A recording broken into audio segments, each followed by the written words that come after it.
Brittney Mack, and I play Anne of Cleves in 6 on Broadway.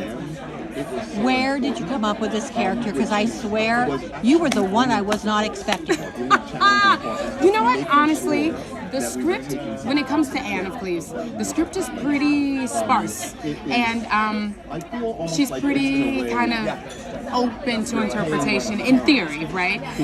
What I didn't want to do was, because her song "Get Down" has all this swagger to it, right? It's very like swagged out. I mean, I listened to all the songs during COVID. It like kept me alive. And I have to admit, the song I was like, yeah, okay. It's like, But then when I saw you do it, oh my God.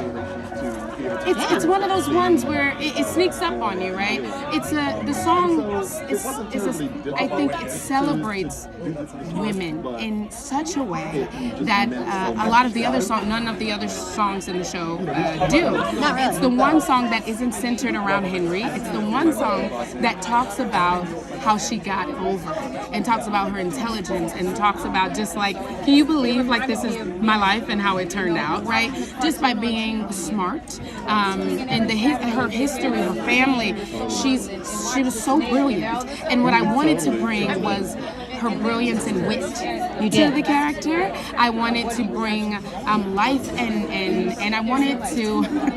I really wanted to make her as authentic and tangible as possible. Oh, you did. And funny as hell. I felt like she's the woman that, when no one's at home, that all women are when they're in the bathroom listening to girls just want to have fun, you know? And like where we see ourselves when we're just like, you know, we're doing our makeup. It's the idea of the celebration of women and what that would look like. If we celebrated ourselves as women every day, when we got dressed, when we did our hair, not it's not here today, but it's like it's not here today, but okay, that's right, every day.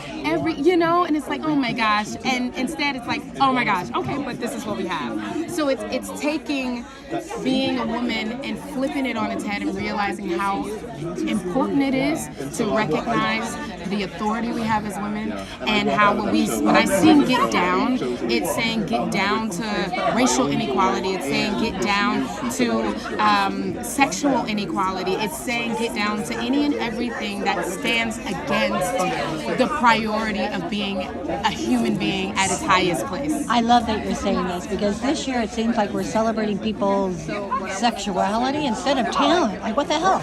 Yeah, and you know what? It's coming, and I think it's okay with celebrating our sexuality, but it's also okay to be like, you know what?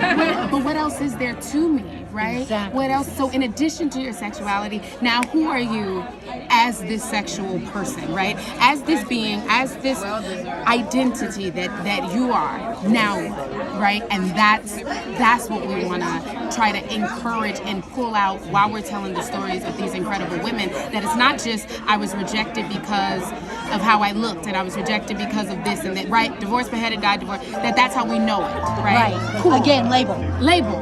But then, but let me tell you where this label came from, and then let me take it, let me crush it, shred it, and now let me present to you the queen that I really am, now, the king that people are. You know what I mean? Please tell me, people have come to you from TV and film, and that you've got projects coming up. You know what?